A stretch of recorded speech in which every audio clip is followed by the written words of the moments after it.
Capítulo 16. ¿Qué es rendimiento mental?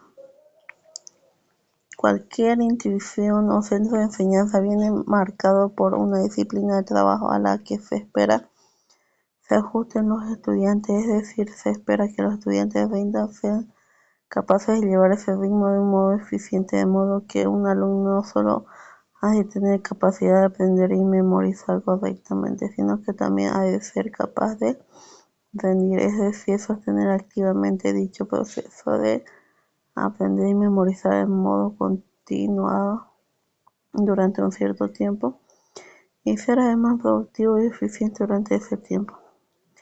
Eso es rendimiento mental y eso es también fundamental no solo en el colegio, sino después en la universidad, más allá en cualquier aspecto de la vida social profesional. Hoy comenzamos a conocer los sustratos cerebrales cognitivos que son la base de ese rendimiento mental, que obvio es decirlo será más bajo en los niños o adultos de ciertas dificultades para la lectura, la escritura o la matemática. El rendimiento mental requiere al menos de 3 procesos cognitivos que bien pudieron ser su base cerebral: la atención, la memoria de trabajo y las funciones ejecutivas. Cualquier alteración en cualquiera de estos 3 parámetros produce cambios en ese rendimiento. De ellos hemos hablado por separado y varios contextos en este mismo libro, pero he considerado que también pudiera ser de por su relevancia y aún haciéndolo brevemente considerarlo junto un capítulo aparte. Por un lado, la atención. Sin focalizar la atención apenas se puede conocer nada de lo que nos rodea ni aprender y memorizar nada en cualquier trabajo, sea o no estrictamente intelectual.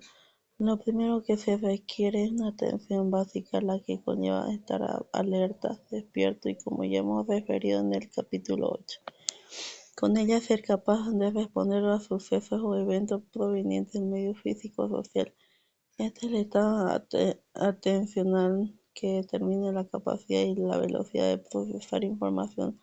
Dormir bien, lo hemos indicado, también es básico para mantener este tipo de atención.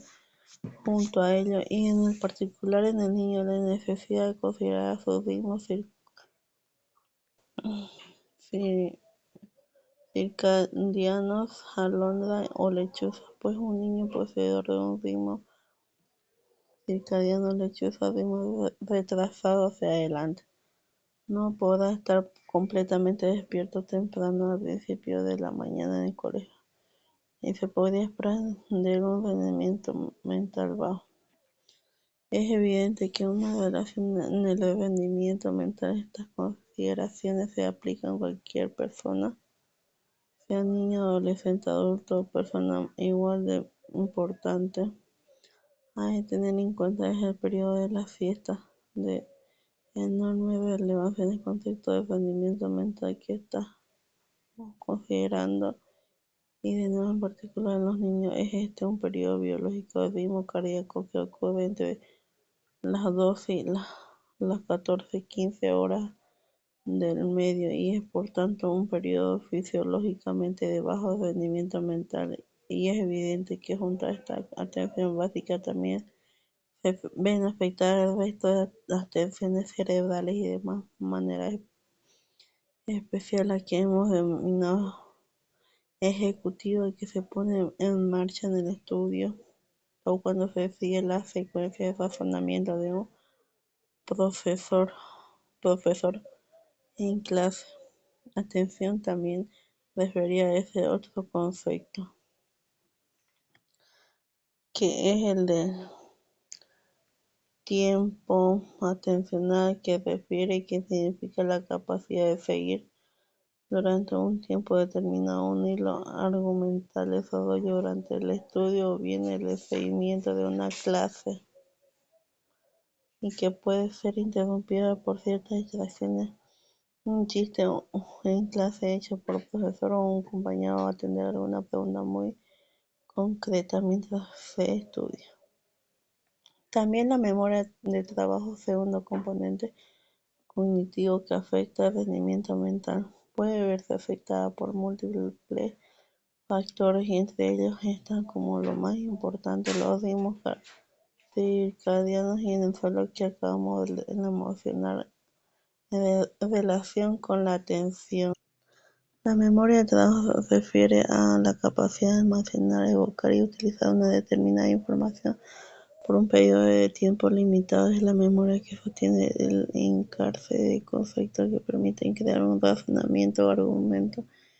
Es la memoria que puede sostener un número de tareas en la mente durante segundos, pero que cambiado el foco atencional se pierde en ella. Hay dos componentes principales: por un lado el componente fonológico y por otro lado visoespacial. El primero, fonológico, refiere a la capacidad de comprensión verbal, es decir, escuchar y entender lo que se dice en clase, entender lo que alguien lee en un libro, lo que permite mantener una conversación, mientras con el componente visoespacial se refiere más bien a la memoria de imágenes y la secuencia de imágenes, dibujo, a la memoria de espacio y también las matemáticas. Se refiero a estos dos componentes como separados es porque también el cerebro los tiene separados en circuitos neuronales diferentes.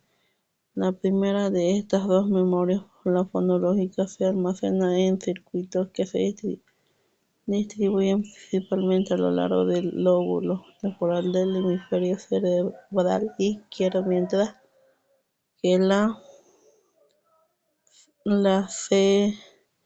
segunda, la visoespacial, depende sobre todo del lóbulo occipital del hemisferio derecho. Como ya indiqué más arriba, el buen funcionamiento de ambos componentes de la memoria de trabajo es muy dependiente de los ritmos cardíacos y el sueño. Y por último, las funciones ejecutivas, que refieren a procesos cognitivos más complejos y que incluyen tanto la iniciativa como la planificación y el control de nuestra conducta, la toma de decisiones y de manera sobresaliente la inhibición de muchas respuestas de control autocontrol en la relación con los demás, como señalamos en el capítulo 11. Las funciones sociales complejas tienen su sustrato cerebral principal en los circuitos neuronales de la corteza prefrontal, y a su vez son también muy dependientes de las dos funciones que acabamos de repasar: la atención y la memoria de trabajo, de modo que como consecuencia también estas funciones ejecutivas se encuentran afectadas por la alteración de los ritmos cardíacos y la privación del sueño. Por el rendimiento mental no es ajeno a otros factores relacionados con el entorno del medio ambiente. Estos factores refieren a la propia aula donde se enseña y aprende, sea el ruido, la temperatura, la iluminación, la propia conducta del profesor o de otros niños. Influye sin duda de otra forma negativa el requerimiento por parte del profesor de una atención sostenida y sin descanso más allá del tiempo atencional normal fisiológico. Influye la exigencia de largos periodos de estudio no controlados. Influye algo en apariencia banal y no he tenido en cuenta modos rutinarios como el estado nutricional del niño y en particular niveles de glucosa. Como al final pienso que podría merecer la pena extraer algunas consideraciones importantes que pueden servir para mejorar, potenciar o al menos no afectar o disminuir el rendimiento mental aplicada a los niños en el colegio. 1. Controlar el tiempo que se adjudica una tarea determinada, sea atender a una clase teórica o revisión de la escritura de un trabajo, realización de un trabajo manual, una clase práctica o cualquier otra tarea ejecutiva. 2. Tener en cuenta las diferencias individuales en cuanto a los ritmos cardíacos. 3. Coger las mejores horas del día, en general coincidentes para todos los niños para la realización de las tareas. más complejas, media mañana o media tarde. Optimizar las condiciones de luz, ruido y temperatura y todo lo que pueda producir distracción en el aula.